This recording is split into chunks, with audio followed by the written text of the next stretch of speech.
your word, and we may find very practical applications for your word, so that we may be strengthened. Lalong-lalo ang mga nanghihina, mapalakas ang iyong salita, at yung mga malalakas ay lalo pang mapalakas, Lord, para magamit sa pagtulong sa mga nanghihina.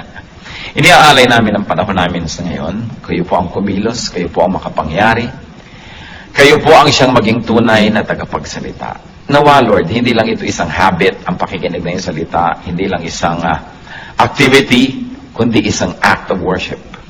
That you may actually, Lord, descend into our lives, into our hearts, and make your word come alive.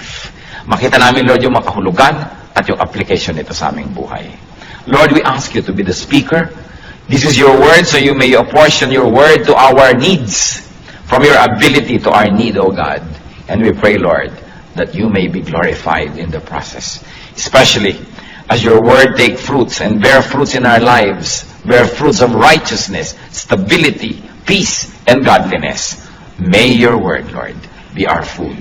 And may you be the true speaker. Use your servant only as your footstool, but speak to your people. And in the name of Jesus, we'll eject, rebuke, drive away, bind the work of the devil, and set the Spirit free, so that you, O Holy Spirit, may work in us and through us.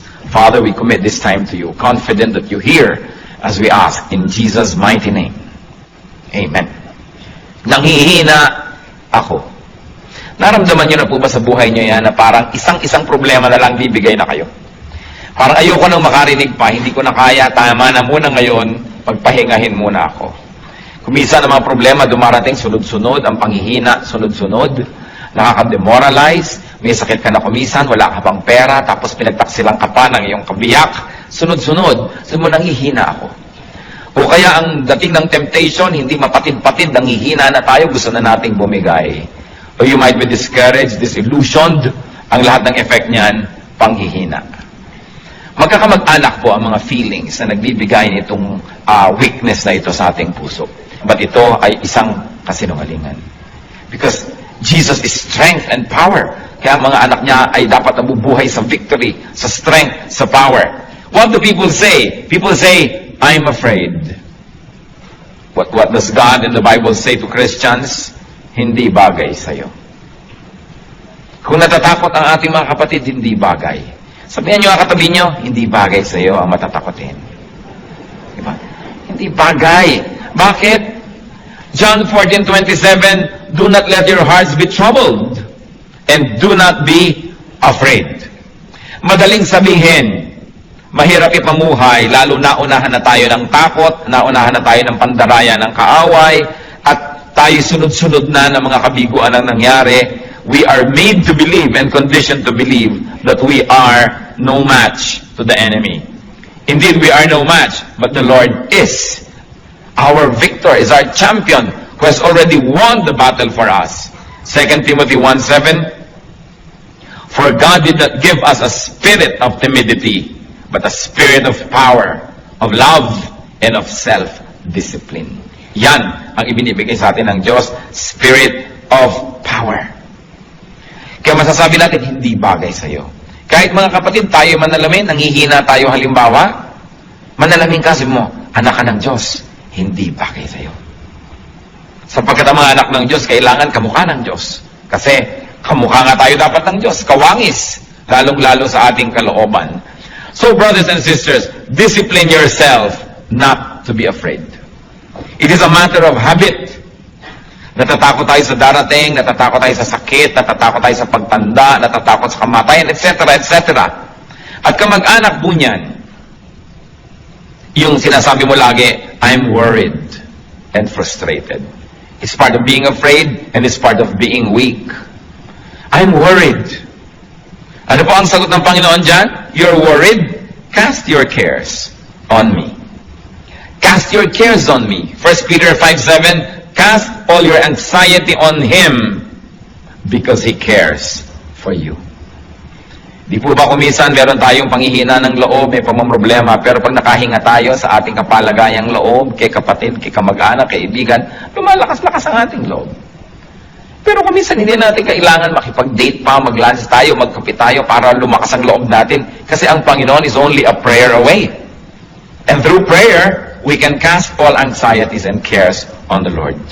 So kung meron tayong problema, isumbong mo sa Diyos. Nakatutulong kung minsan na may napagsusumbong-sumbongan tayong kapwa-tao, meron tayong nahihinga-hingahan, pero huwag yung magiging kapalit nung tayo na nanalangin at lumalapit sa Diyos. Another complaint of people tungkol sa panghihina, mahina daw ang isip, I am not wise enough. But the Lord answers, I give you wisdom. Huwag kang lagi nagdadahilan na hindi ako marunong sapagkat nagbibigay ang Diyos ng kaalaman. 1 Corinthians 1:30, Christ Jesus has become for us wisdom from God. Of course, once more, it has a specific meaning, but its general meaning is that we can have wisdom through the Lord. Learn. Hindi dapat lagi nating sinasabi, hindi kasi ako marunong. Kung mga isang buwan na nating sinasabi yan, 1 taon, 10 taon, tama na yun. We've got to learn. At kakamba niyang, I'm not wise enough. Ano pag laging marinig mo sa mga tao, I don't know what to do. Pero ano pong sinasabi ng Biblia at ano sinasabi ng Panginoon dyan? I know. I will guide you. Proverbs 3:5-6, trust in the Lord with all your heart and lean not on your own understanding. In all your ways, acknowledge Him, and He will make your path straight. So, magtiwala sa Panginoon, huwag sa sarili. Huwag sumandal sa sarili lamang kaalaman, sapagkat maaari niyan ay only half-truth, half-lie, or a full lie, or a distorted truth. Sabi, in all your ways, acknowledge Him. Pag hindi po tayo sang-ayon sa kalooban, sa sinasabi, sa turo ng Diyos, doubt your scholarship, but do not doubt God. At kung tayo po ay hindi sang-ayon sa Diyos, siya ang ating sundin kasi siya yung Diyos at siya yung tunay na marunong. It is important to acknowledge our lack of wisdom and then seek God's wisdom. Ano po ang sabi ng mga tao doon sa mga, wala kasi akong alam, clueless ako, wala talaga akong alam dyan sa mga bagay na yan? Anong sagot sa atin ng Panginoon niya? Ask me, and I can give you discernment. Kaya yung panalangin sa Psalm 119, verse 1-5, I am your servant, give me discernment. So humihingi ng discernment to know right from wrong. Knowledge po, madali naman yan na makolekta kasi information lang yan But what do you do with knowledge? How do you apply knowledge? Then that becomes wisdom. Paano natin papakinabangan yung alam natin na informasyon? Kaya some people only become more and more knowledgeable, but it doesn't make them wiser. Kaya hindi ko mo edukado, marunong sa buhay. Kahit marami ko isang degrees, marami lang alam na information, pero hindi alam i-apply sa buhay yon, walang wisdom. Marami naman hindi nakapag-aral, pero talagang wise. Pag pinakinggan mo, daig pa nag-aral. Kasi magkaiba naman yung knowledge sa wisdom. But wisdom God can give, and discernment God can give.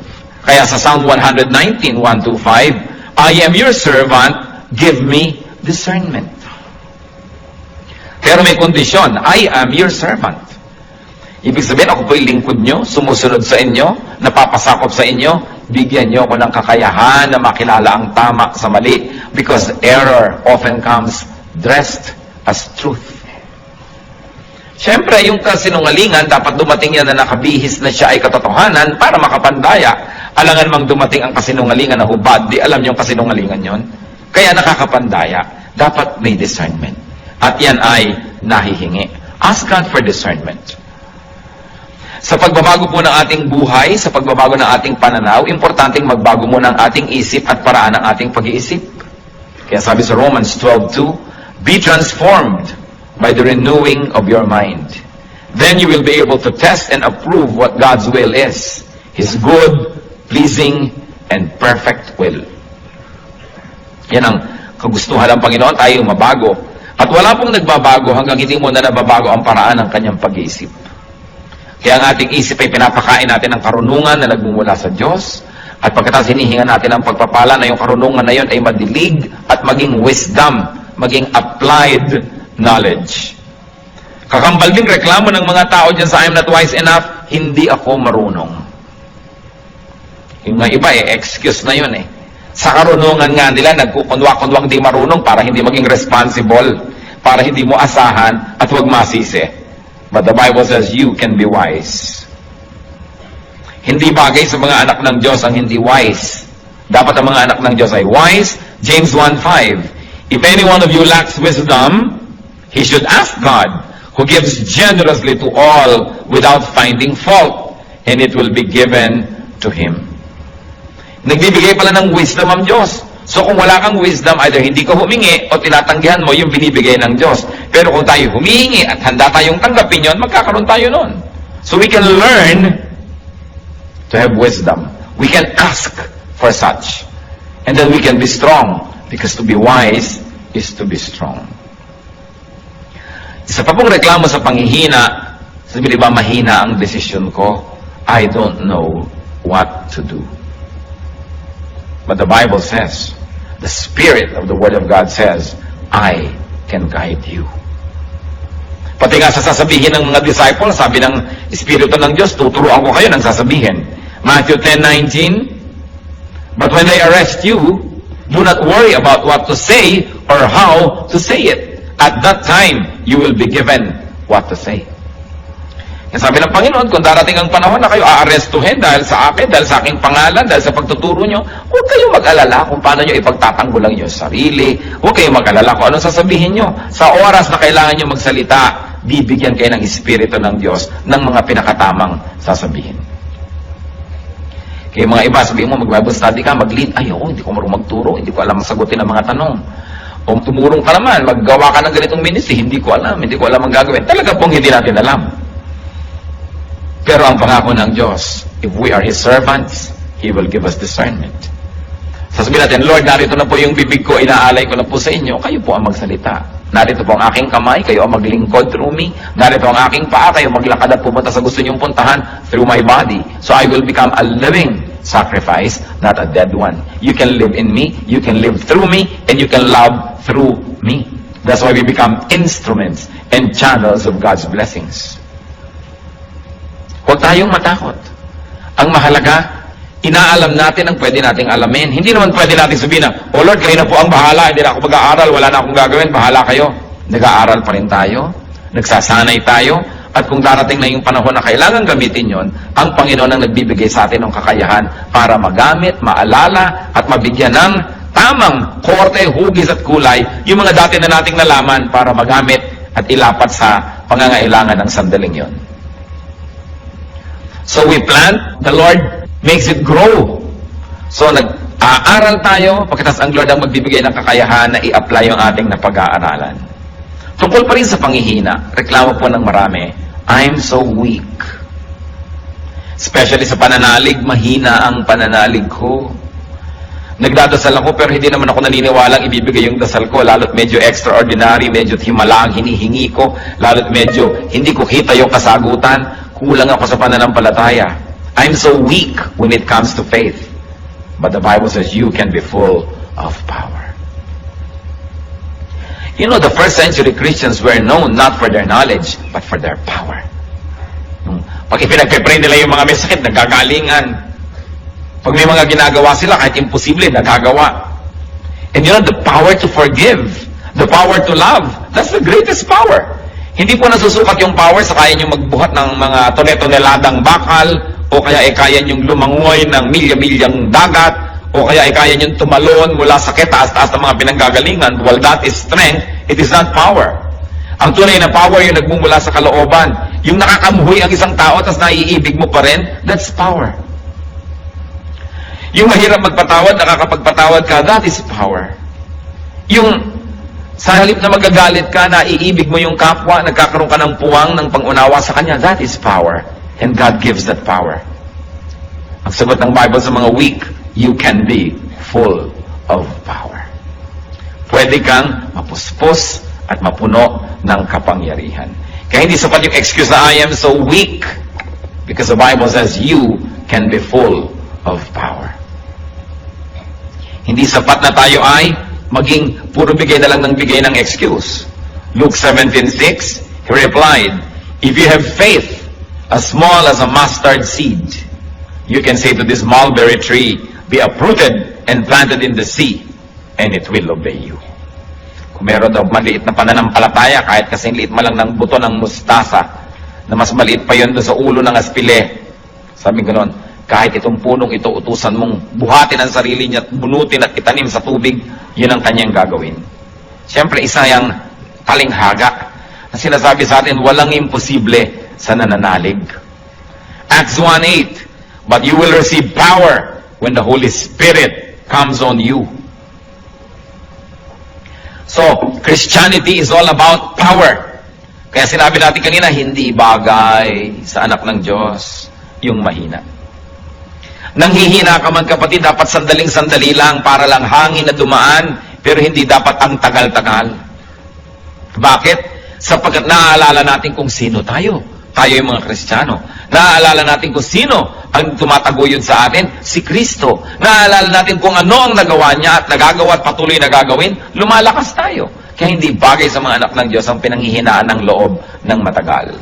Paminsan-minsan, dinadapuan ka, parang langaw, ayaw mo man, nadadapuan ka, pero siguro naman nabubugaw mo para hindi magtagal. So, ganun din yung mga espiritu ng panghihina. Pag dumapo at nadaya ka at nanghina ka, sabi, teka, sino ba ako? Anak ako ng Diyos. Sino ba yung nagsusustain sa akin? Si Kristo, na pati ang kamatayan ay kanya nagapi. Sino ba ang kakampi ko? The Lord of Lords, the King of Kings. So, bakit ako ganito? Hindi bagay sa akin. Therefore, the Bible says, you can be strong. 2 Corinthians 12:9, but he said to me, my grace is sufficient for you. Church, read aloud. For my power is made perfect in weakness. Therefore, I will boast all the more gladly about my weaknesses, so that Christ's power may rest on me. Ano sabi ni Lord? My grace is sufficient for you. My power is made perfect in weakness.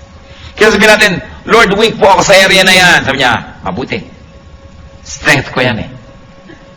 Hindi ka aasa sa sarili mo, umasa ka sa akin at makikita mo magiging strong ka. Lord, 3 araw na ho, weak pa rin ako. Kasi hindi ka umaasa sa akin, umaasa ka sa sarili mo. Lord, weakness na weakness ko po, yung ganyang magagandang mga babae.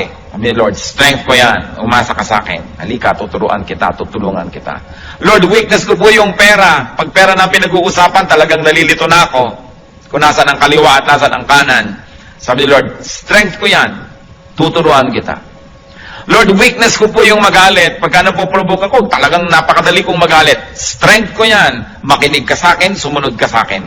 Kung yung mga weaknesses po natin, papayagan natin ang Panginoon doon ay kumilos at punuin yun na magiging strength natin.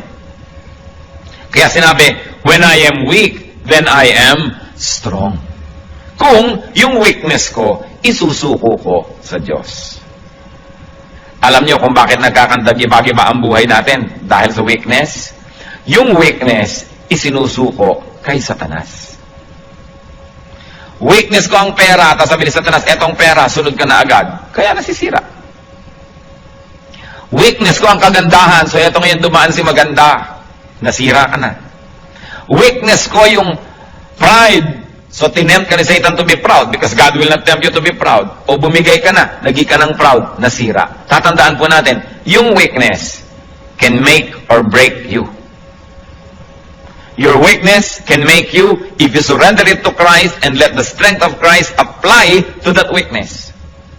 But your weakness can break you if you surrender it to Satan.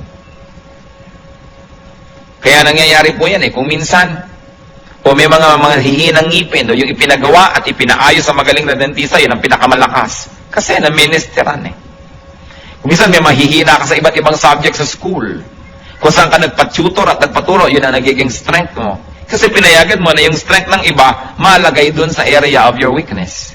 That's why if the strength of God is applied to our weaknesses, then we become very strong. Kaya yung po mga mahina, sabihin natin, then I'm strong. I can be strong through Christ. Kaya ang sinasabi niyan, I can do everything through Christ who gives me strength. Weakness makes room for God's power. Hindi ba ganun din yung mag-asawa? O masakit ang pakiramdam ko ngayon, mahina ang katawan ko, ikaw mag-drive. O yung isang nagda-drive. Where I am weak, you are strong. And because I relied on your strength, my weakness became strength. Mahina ako magkwenta, ikaw magkwenta kasi magaling ka sa math. So dahil in-acknowledge mo yung weakness mo, hinayaan mo yung strength ng iba na pumasok sa area na yon, naging strength tuloy. Mahina ako sa pagdisiplina sa mga anak natin. Ikaw nga magdisiplina. Susuportahan kita. Nagiging strength. So ano po ang weakness nyo, kapatid? Ibigay nyo sa Panginoon. Magiging strength. Kaya sinabi natin, hindi bagay na mahina ang isang Kristiyano. At tungkol din sa panghihina, pagreklamo ng marami, lanta na ako. No more energy. Hindi ko na kaya, pagod na ako sa pagtuturo, pagod na ako sa ministry, pagod na ako sa pagpapakamanal, pagod na ako sa pagiging mabuti. Mahina na ang katawan ko, mahina na ang espiritu ko. But the Bible says, you can be refreshed. John 4:14, but whoever drinks the water I give him will never thirst. Indeed, the water I give him will become in him a spring of water welling up to eternal life. Sabi ng Panginoon, nauuhaw ka? Dito ka uminom. Ang ipapainom ko sa'yo, pag ininom mo, di ka na mauuhaw uli. Pero Lord, bakit lagi na lang ako nauuhaw? Hindi ka sa akin umiinom. Kasi ang sinabi, pag uminom ka sa aking bukal, hindi ka na mauuhaw muli eh. Pero bakit lagi na lang uhaw ng uhaw yung marami? Lagi na lang lungkot na lungkot, samantala ang Panginoon ay kasiyahan. Lagi na lang takot na takot, samantala ang Panginoon ay stability and security. Because we really do not let the power of Christ rule our lives. Kaya ang sabi sa Psalm 1, verses 1 to 3, blessed is the man who does not walk in the counsel of the wicked, or stand in the way of sinners, or sit in the seat of mockers. He is like a tree planted by streams of water, which yields its fruit in season, and whose leaf does not wither. Whatever he does prospers. So ano man daw ang ginagawa nung tunay na nakasawsaw ang kanyang ugat doon sa batis ng Panginoon, kahit anong ginagawa niya ay nagiging mabunga. So paano natin malalaman kung hindi tayo nakasawsaw sa batis ng Panginoon? Hindi tayo mabunga. Baliktarin nyo lang. Kasi pagka nakasawsaw ka daw, mabunga ka, hindi ka mabunga. Di ibig sabihin hindi ka nakasawsaw. Hindi po, lagi naman ako sa church. Hindi ibig sabihin, no, nakasawsaw na tayo sa tunay na salita ng Diyos. Palabasan naman ako ng Bible, ang dami ko alam na verses. It doesn't follow that we are already godly and we are really drawing strength from the Lord. Kailangan talaga tunay, hindi pakitang tao, hindi panglabas, at hindi pangimbabaw lamang. Lalaliman natin. So, ang mga anak ng Diyos hindi bagay na lalanta. O ba't ganyan ang itsura mo? Lumong-lumo na ako eh. Pagod na ako sa kabutihan. Teka, hindi bagay yan sa'yo. Hindi ka dapat nalalanta ng ganyan. Baka hindi ka planted by streams of water. Akala mo lang. Kaya kailangan lagi tayong nagre-renew ng ating relationship with the Lord. Lagi tayong nagre-renew ng ating kabanalan. Humihingi ng tawad sa ating mga kasalanan. Nag-aaral ang mga salita ng Diyos at patuloy na humihingi ng karunungan kung paano i-apply yun. Yung iba ang panghihina nila, hindi ko kayang gumawa ng mabuti. Ano? Yung biyenan ko, kakausapin ko, hindi ko kaya yan. Ano? Tutulungan ko yung mga dating umisulto sa akin, hindi ko kaya yan. Ano pong reklamo ng iba? I cannot afford to do good. Yan ang aking weakness. But the Word of God says, I can give you enough supply, enough strength, so you can afford to do what is good. 2 Corinthians 9, verse 8. And God is able to make all grace abound to you, so that in all things, at all times, having all that you need, you will abound in every good work. Yan po ang pangako. Aapaw tayo sa mabubuting gawa, sapagkat sa lahat ng panahon, aapaw ang grasya ng Diyos sa ating buhay, sa lahat ng oras, sa lahat ng lugar. You will have everything you need. In that case, you will overflow and you will abound in good works. Yan po ang kalooban ng Diyos para sa atin. Hindi maging mahina tayo sa paggawa ng mabuti. Marami mga tao mahina sa paggawa ng mabuti pero malakas sa paggawa ng masama. Hindi makapagpakumbaba, hindi makapagsabing I'm sorry, pero kayang-kaya niya magsabi ng masasakit na salita sa kapwa. Pag I'm sorry, hindi masabi. Pero pag masakit na salita, kaya. Pag act of kindness, kayang gawin. Sinasagot-sagot yung magulang, kayang-kaya. Pero pagka gusto ng yung magulang ihalikan o yakapin, hindi magawa-gawa. Nahihirapan ng loob pag gagawa ng mabuti. Pero gagawa ng mali, malakas ang loob. Pagka mandadaya, malalakas ang loob. Pagka aamin ng pandaraya, paghingi ng tawad, hindi kaya. Bakit nga ba ganun ang maraming tao? Ibig sabihin lang, hindi tayo lubos na nakasawsaw sa batis ng Panginoon. Kasi bakit pagka may energy pag nakikipag-away? kayang-kaya. Pero pagkagagawa ng mabuti, nahihiya. Ngingiti lang sa kapwa, hindi makangiti-ngiti. Napakarami pong tao gustong ngumiti, pero ayaw lang, nahihiyang ngumiti. Ayoko ngumiti, nakakahiya. Pero kayang-kayang manimangot. Yung gagawa ka lang ng mabuti, nakakahiya. Bakit pabaligtad na yata? Kaya sabi, you will abound in every good work. That's why we have to be immersed in God's water. In God's perfect living water. Yung iba po, anong panghihina? Sabi na, huwag na tayo mag-Bible, huwag tayo mag-Christian. Kahit naman mabuti tayo ngayon, next week, babalik din tayo sa dati. Hindi rin natin kaya i-maintain yan. Yan ang reklamo ng iba. I am weak, I cannot maintain a holy lifestyle. I cannot be holy enough. Yan po ang reklamo ng iba. Sobra akong mahina, hindi ko rin naman kayang i-maintain. Huwag na lang umpisahan. But the Lord says, I will help you. Yan ang kanyang pangako. You say you cannot maintain a holy lifestyle. I cannot be holy enough. The Lord says, I will help you. Philippians 1:6. Being confident of this, that He who began a good work in you will carry it on to completion until the day of Christ Jesus. Siya na nag-umpisa at kasama mo sa pag-uumpisa ng pagiging mabuti at paggawa ng mabuti at pagbabago ang loob, siya ang tutulong sa iyo na makumpleto yan, mabuo yan hanggang sa pagbabalik ni Kristo. Kaya hindi bagay sa Kristiyano yung mahina sa kabanalan, pero sa kasalanan, malakas. Nababaligtad. At meron pa nagsasabi, I cannot stand up. Mahina ako sa pagtayo, mahina ako sa paninindigan sa buhay. But the Word of God says, I can enable you. Hindi mo kayang tumayo, pero kaya kitang tulungan na tumayo at manatiling nakatayo. Romans 14:4. Who are you to judge someone else's servant? To his own master, he stands or fall. And he will stand, for the Lord is able to make him stand. Kaya daw nating tumindig, sapagkat ang Panginoon ang magbibigay sa atin ng kakayanan. Kaya kaya rin nating manindigan. Weakness, ano po bang ibig sabihin yan? Pag sinasabi nating nangihina ako, merong mga nangyari na sunod-sunod, kaya nakarating tayo sa ganong estado ng panghihina. At isa lang po, ang pinagmumula ng panghihina, yung pag-asa sa sarili lamang. Weakness comes from dependence on yourself alone. Because if you depend on God, your weakness will translate into strength. Pag tayo'y umaasa sa Diyos, ang kahinaan nagiging kalakasan. Where we are weak, we become strong. So mga kapatid, isa lang po itong simpleng analysis.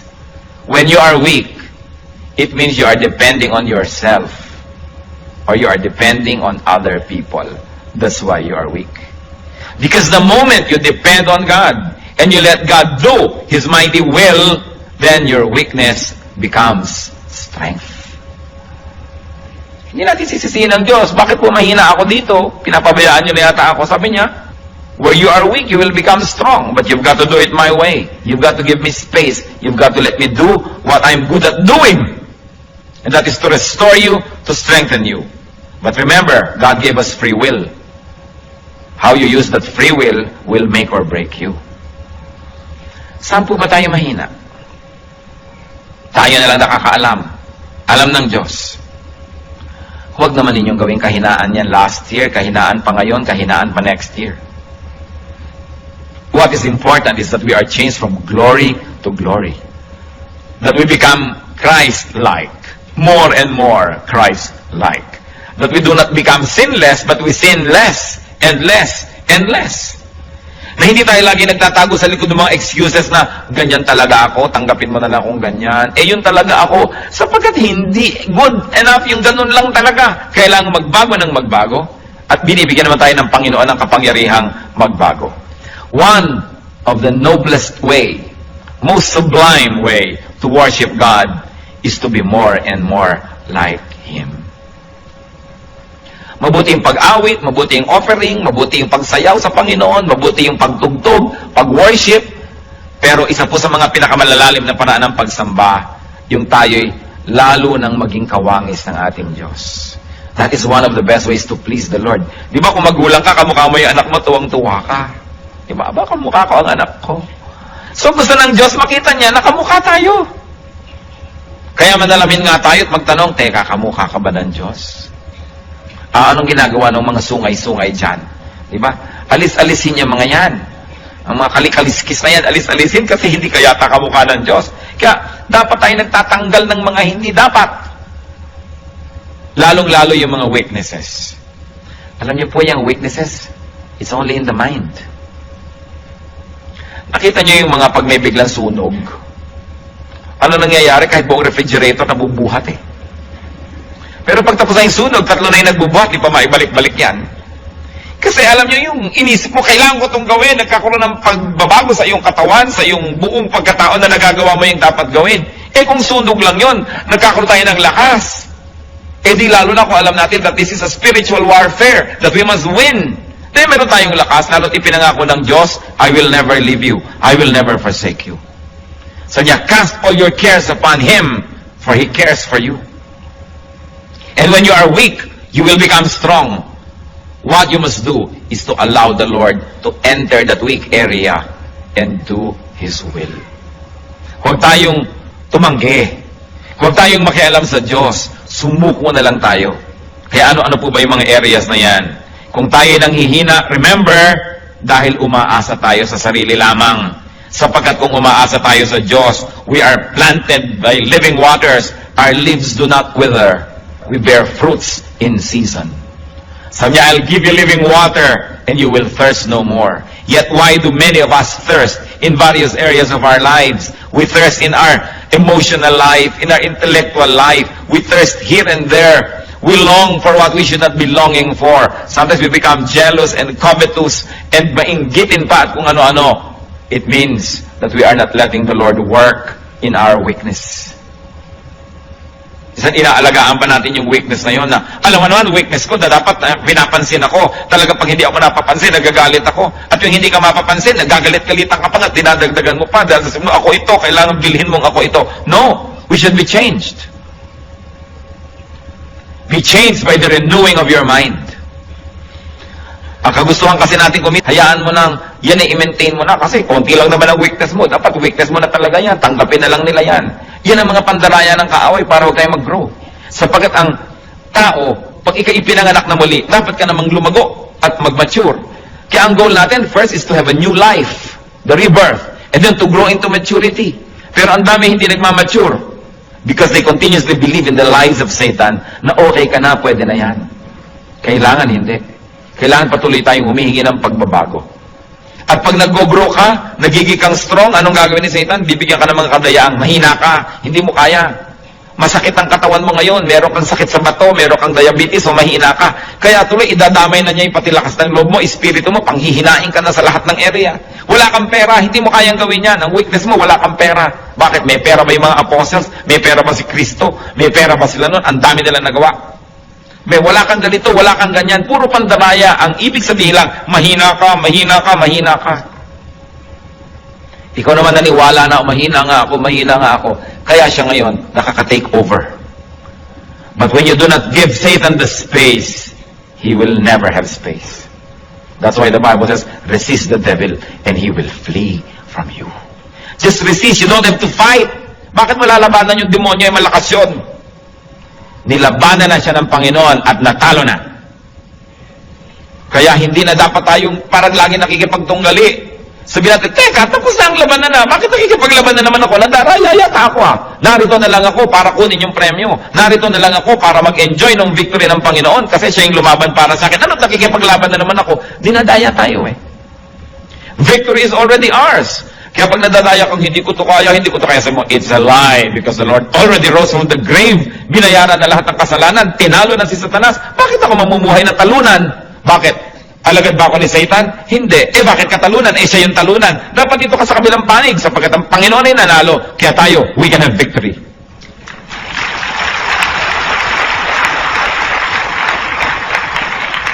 Malaking bagay po kuminsan yung naaalala mo kung sino ka.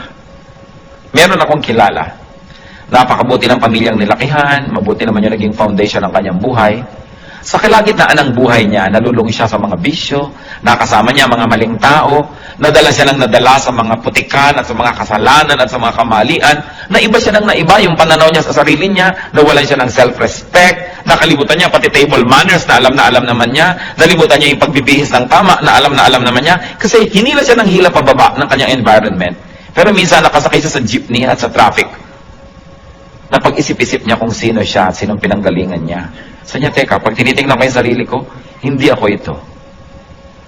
This is the distorted version of me. And I was distorted because of the wrong company I kept. I was distorted because of the wrong beliefs I espoused. I was distorted because of the wrong activities that I indulged in. Babalik ako sa aking sarili.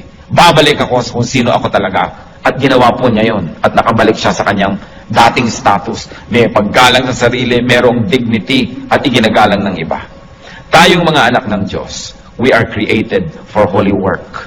We are created for dignity. We are created for respectability and for fruitfulness. If this is not happening in your life, mag-isip-isip dahil hindi ito ang tunay niyong pagkatao. Tayong anak ng Diyos, ang pagkatao natin, yung pagkatao ni Kristo. Yung Espiritu ng Diyos. Kaya kailangan nabubuhay sa buhay natin yan, sa puso natin. Titingnan natin ang mga pinagsasasabi ng ating bibig kung tama sa identity natin, ang ating lifestyle, ang ating ginagawa. We are a royal priesthood, a holy nation, servants of God. Less than that, hindi bagay sa atin. Kaya dapat meron tayong dignity. Hindi hahabol-habol ka ng kahit konting pagtingin, namamalimos ng pag-ibig kahit na isang laang kaluluwa sa impyerno may umibig lang sa'yo. Teka, iniibig ako ng Diyos. Kung kailangang ibigin mo ka na, magkakasala pa ako, habol-habulin lang kita, wag na, sa'yo na ang pag-ibig mo, hindi bagay sa akin yan.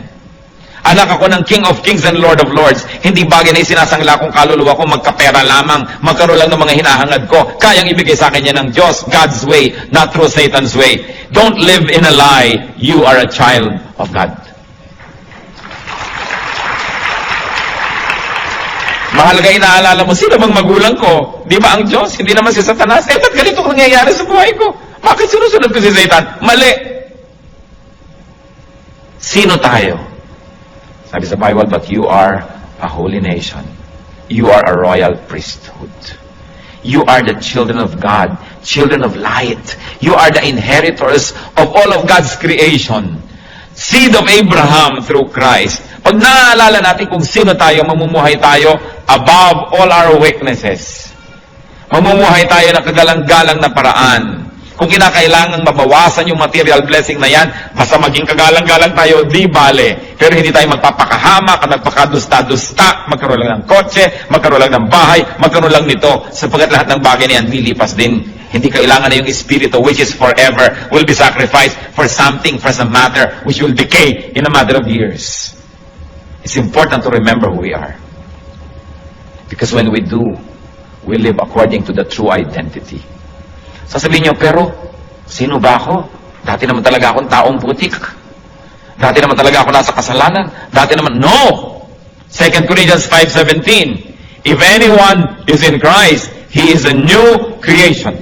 The old is gone, the new has come. May bago na tayong pagkatao at dapat tayong mabuhay according to that new person and new personality.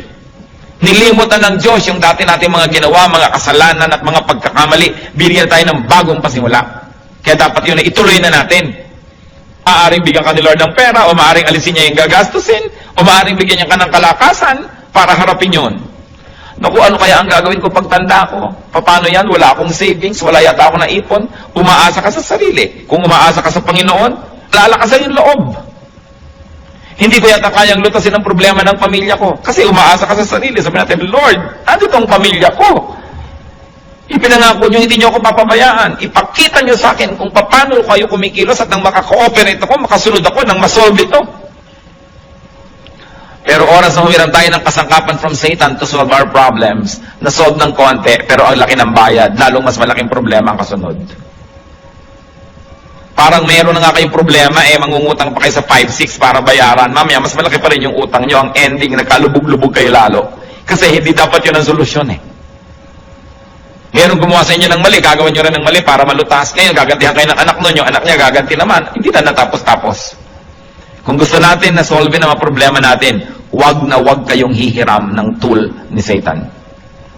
Kung yung kotse nyo may sira, kailangan nyo ng gamit, inaabot ni Satan yung gamit para ang ganda-ganda, bagong-bago, pwede sabihin, ayoko. Ba, itong solusyon. Galing sa'yo, ayoko. Kahit kamay ko o ngipin ko o gilagid ko, ipampihit ng tornilyong ito, hindi ako hihiram na screwdriver sa'yo. Diba? Dahil si Satan ka eh. Hindi ka naman mabuti eh. Hindi ka naman mabait. Sabi ni Lord, you come only to steal, kill, and destroy. Ano tinaabutan mo ako ngayon? Alangan namang love mo ako. Daya yan. Pag kinuha ko yan, may bayad. Huwag na. Huwag kayong hihiram ng tool ni Satan dahil lalo niya kayong ilulubog. Yung mga iba dyan, misis, pinagtaksila ng asawa, pastor, kaya magtataksil na rin ho ako. Bakit? Hihiram ka na kay Satan. Gumiram yung asawa mo ng ganong tool, yun naman ang ibabalik mo sa kanya, di pareho na lang kayo ngayon. Lalo ka nang nawala ng pag-asang maahon-ahon dyan. Dati kalahati lang ng inyong partnership ang nasa dilim, ngayon pareho na, di lumubog ka lalo. Huwag hihiram kay Satan. Pag nanghihina tayo, palakasin lang ang loob, kay Satan hihiram. Huwag na huwag. He comes only to steal, to kill, and to destroy. Hindi niya kayo mahal. Kaya huwag kayong padadaya, natatanggap ng anything kasi may bayad yun. Umasa sa Panginoon. Ang sabi niya, I will never leave you. I will never forsake you. At si Jesus, hindi sinungaling. God is only a prayer away. Kung ano man yung mga weaknesses natin na yan, weakness ng ating personality, weakness ng ating espiritu, weakness ng ating katawan, weakness ng ating pag-iisip, God is our strength. At sabi niya, cast all your cares upon me, for I care for you. Aming Diyos, kami po'y lumalapit. Nilalapit ng aming puso na kumisa na dinadalaw ng panghihina. Kadalasan ay nadadaya na rin ng mga kahinaan. Kayo na nakababatid ng kalagayan ng bawat isa. Kayo na nakakakita ng puso namin, Panginoon. Inihahain po namin ang puso namin sa inyo. Tinihingi namin, pakalinisin ninyo. Salain ninyo ang mga kasinungalingan na tinanggap nito at alisin nyo po sa aming puso. At puspusin nyo kami ng espiritu nyo. Espiritu ng kapangyarihan, ng kaliwanagan, ng kabanalan. Lord, hubaran mo po ng mga balat kayo ang mga ginagawa ng kaaway at nang makita namin na ito'y masama.